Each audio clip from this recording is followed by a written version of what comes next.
आपकी ट्रेनिंग ही कहाँ है? आपको पता ही कैसे है कि सौतन के साथ कैसे रहना है? अपनी औलाद किसी को दे देती है, ये याद रखना, शोहर नहीं दे सकते। वो औरतें जीत जाती हैं और उनकी तकलीफ और दर्द कम हो जाते हैं जो इस सिचुएशन को एक्सेप्ट कर लेती हैं। लेकिन कभी किसी माँ ने अपनी बेटी को सिखाया कि दूसरी शादी करके जाओगी तो कैसे रहना? इतना बड़ा दिल भी तो चाहिए। करना पड़ेगा, वरना गुजारा कहाँ है? तीनों की जिंदगी अजाब गुजरेगी। कई औरतों को मैंने देखा 20 साल बाद पता चला हस्बैंड चीटर है।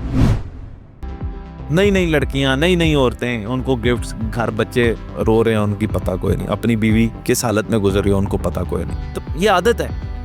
मैं कहता हूँ इन पे तरस खाओ। वो इतनी सी शर्म ही है उसके अंदर कि वो आपके सामने नहीं करता।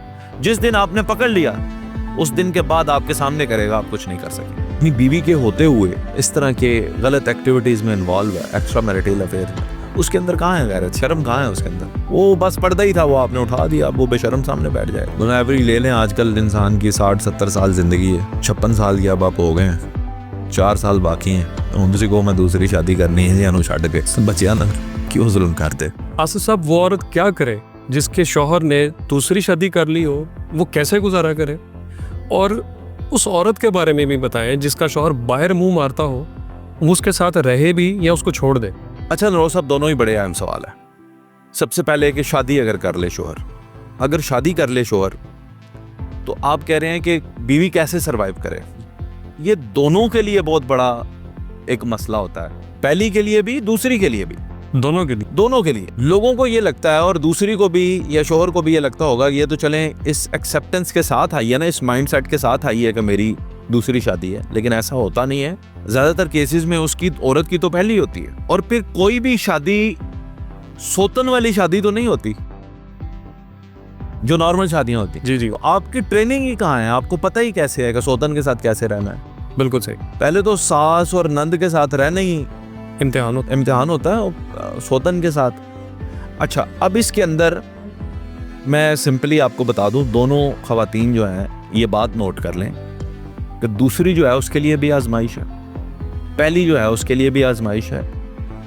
क्योंकि औरत के लिए बहुत मुश्किल पीरियड होता है जिसमें उसने अपने शौहर को शेयर करना हो, ये नहीं वो कर सकती। बिल्कुल सही। वो नहीं अपनी औलाद किसी को दे देती है, ये याद रखना। ऐसा है, और बिल्कुल ऐसा है, शौहर नहीं दे सकते। तो ऐसी सिचुएशन के अंदर, क्योंकि उसने हलाल काम किया, जायज काम किया, बाहर गुनाह नहीं किया, कोई ऐसी हरकत नहीं की, तो वो औरतें जीत जाती हैं और उनकी तकलीफ और दर्द कम हो जाते हैं जो इस सिचुएशन को एक्सेप्ट कर लेती हैं। बिल्कुल ठीक। बर्दाश्त नहीं करना। अच्छा, बर्दाश्त नहीं करना? नहीं, एक्सेप्ट करना है कि ये अब मेरी सौतन आ गई, सौतन है और ये मेरे शोहर की बीवी और मैंने इसके साथ ठीक रहना है। बिल्कुल ठीक। कोई इनजस्टिस नहीं करना, ज्यादा जो मेरे हकूक हैं वो इसके हैं। ये पहली को एक्सेप्ट करना पड़ेगा, दूसरी को भी। बिल्कुल ठीक। फिर शोहर को चाहिए कि वो उसमें बैलेंस करे, क्योंकि कहते तो हैं हम करेंगे, करना बड़ा मुश्किल होता है। जब आपने दूसरी की और ज्यादातर केसेस में क्योंकि मोहब्बत की हो जाती है, तो फिर आप वो पहली बीवी से यंग भी होगी, उसके बच्चे भी नहीं होंगे, इन दीज केसेस वो फिर जाहिर है दूसरी को ज्यादा तवज्जो मिलेगी जी।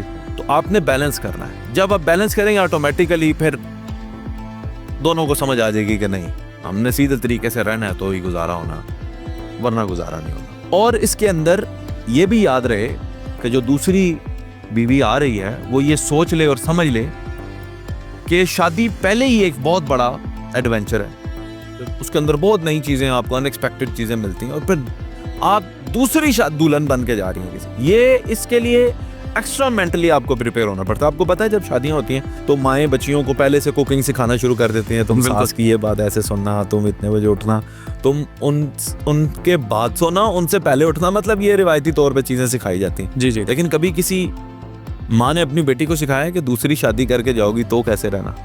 कभी नहीं सिखाया ना।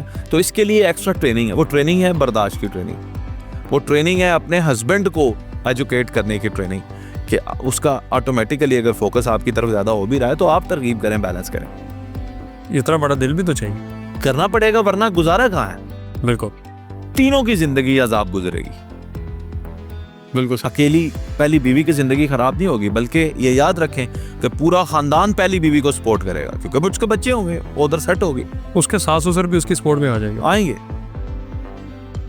तो ये जो 3 लोग हैं, यानी पहली बीवी, शोहर और दूसरी बीवी, इनको मिलकर फैसला करना है कि हमने कैसे, भाई हो तो गया जी, तो अच्छी जिंदगी गुजारें। और अच्छी जिंदगी गुजारते हुए मैंने लोगों को देखा है। दूसरा सवाल था आपका extra marital affairs. Marital affairs. ये बहुत जहरीली बात है।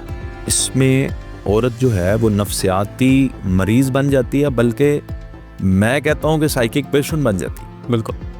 और उसकी नफ्सियाती हालत ये हो जाती है कि वो शायद कोई इंतहाई कदम भी उठा ले, क्योंकि वो रोज कुटती है। बाज़ औक़ात वो अपनी आंखों से देख लेती हैं शोहरों को। इतने बदबख्त, और मैं कहूँगा कि अल्लाह हमें भी बचाए, हमारे अंदर कोई ताकत नहीं है कि हम औरत को रेजिस्ट कर सकें। या मालिक कायनात जो है वही तौफीक देता है। हाँ, उसकी तौफीक है बिल्कुल, कि कोई भी इंसान अपनी बीवी के साथ मुखलिस होता है। मैं कहता हूँ सब हमें भी बचाए अल्लाह। लेकिन जो इस शर में फंस जाते हैं, जो इस लत, ये आदत है, मैं कहता हूँ इन पे तरस खाओ। तर्स कर। इनको आदत है, ये रह नहीं सकते। नई नई लड़कियां, नई नई औरतें, उनको गिफ्ट्स, घर, बच्चे रो रहे हैं, उनकी पता कोई नहीं। अपनी बीवी किस हालत में गुजर रही है उनको पता कोई नहीं। ऐसे मैं कहता हूँ मेंटल है, उसका ट्रीटमेंट होना चाहिए दिमागी। जैसे जो नशेई होते हैं उनके लिए पता है ना ट्रीटमेंट होता है। जी जी जी। तो वो स्कूप ऐसे इदारे होते हैं जहाँ पे उनको ड्रग्स को डील करते हैं, एडिक्ट्स को डील करते हैं। ऐसे इनका भी कोई ट्रीटमेंट होना चाहिए। तो ऐसी औरतें, सबसे पहले मैं मशवरा ये देना चाहूँगा, जब इफ इट्स फर्स्ट टाइम, कई औरतों को मैंने देखा 20 साल बाद पता चला हस्बैंड चीटर है। 20 साल वफादारी के गुजर गए, 20 साल बाद पता चला। और जब पता चला तो अगले 5 साल में उसने इतनी चीटिंग की, इतनी, और आंखों के सामने और साथ लेट कर लड़कियों से बातें करता रहा। वो 20 साल क्यों नहीं पता चला आपको? वो कभी भी मर्द को रंगे हाथों नहीं पकड़ना। वो इतनी सी शर्म ही है उसके अंदर कि वो आपके सामने नहीं करता। जिस दिन आपने पकड़ लिया, उस दिन के बाद आपके सामने करेगा, आप कुछ नहीं कर सके। रंगे हाथों पकड़ना नहीं है। पता चल गया, तहम्मुल से, सब्र से क्या करना होगा बताता हूँ। दूसरी चीज, मर्द की फितरत को समझो। पहली दफा वो कभी भी आपको ऊंची आवाज में या ऐसे तू तड़ाक करके बात नहीं करेगा। बिल्कुल समझाएगा आपको, फितरत है उसकी। लेकिन जिस दिन उसने तू तड़ाक की और ऊंची आवाज हुई, उससे अगली दफा छोटी सी बात पे भी लड़ाई हुई, वो वहीं से शुरू करेगा। बिल्कुल ठीक है। जिस दिन मर्द का हाथ उठ गया, एक दफा उठेगा, चाहे पहले 20 साल नहीं उठा, अब उठ गया, अब अगली हर लड़ाई के ऊपर पहले हाथ उठेगा। मत उठाने दें उसको। सही।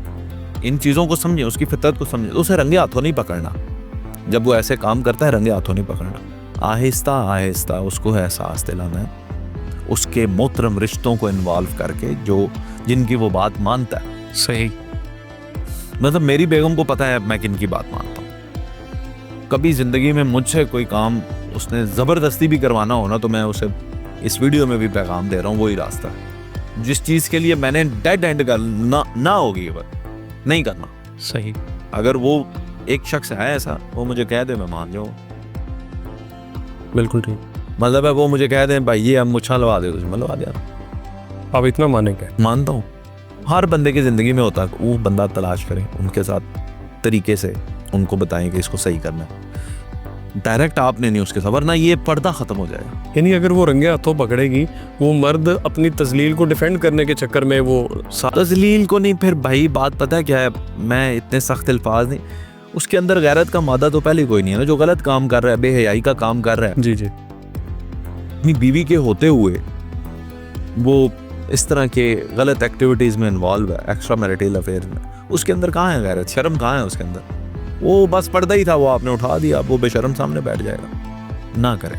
और कुछ मर्द जो होते हैं वो ये शौक की बिना पे करते हैं, कुछ बीमार होते हैं और कुछ ठीक होने के काबिल होते हैं, कुछ बिल्कुल नहीं ठीक होने के काबिल होते हैं। आपने कहा रहना चाहिए, छोड़ना चाहिए, मैं कोई ऐसी बात नहीं करता जिसमें छोड़ने की बात हो। हर हाल में रहना चाहिए, रिश्तों को जोड़ के रखना चाहिए, रिश्तों को चलाने की कोशिश करनी चाहिए। हाँ, अर्ली स्टेजेस में अगर आपको बहुत सारी चीज़ें समझ आ रही हैं, बहुत अर्ली स्टेजेस हैं आपकी, तो जापानीज़ एक कहावत ये ज़रूर है कि अगर आप गलत ट्रेन में बैठ गए हैं तो अगले ही स्टेशन पे उतर जाएं, वरना जितने और स्टेशन क्रॉस होंगे वापसी का किराया ज़्यादा लगेगा।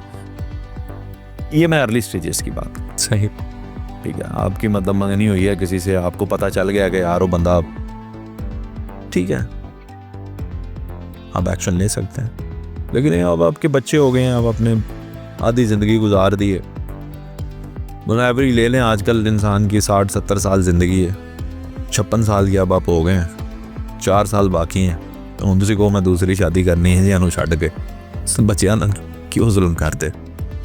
सर उन मर्दों को भी अगर आप नोटिफाई कर दें तो ज़्यादा बेहतर है कि बाहर मुंह मारने से, एक्स्ट्रा मैरिटल अफेयर चलाने से बेहतर है कि उस मर्द को दूसरी शादी का ऑप्शन दे दिया जाए।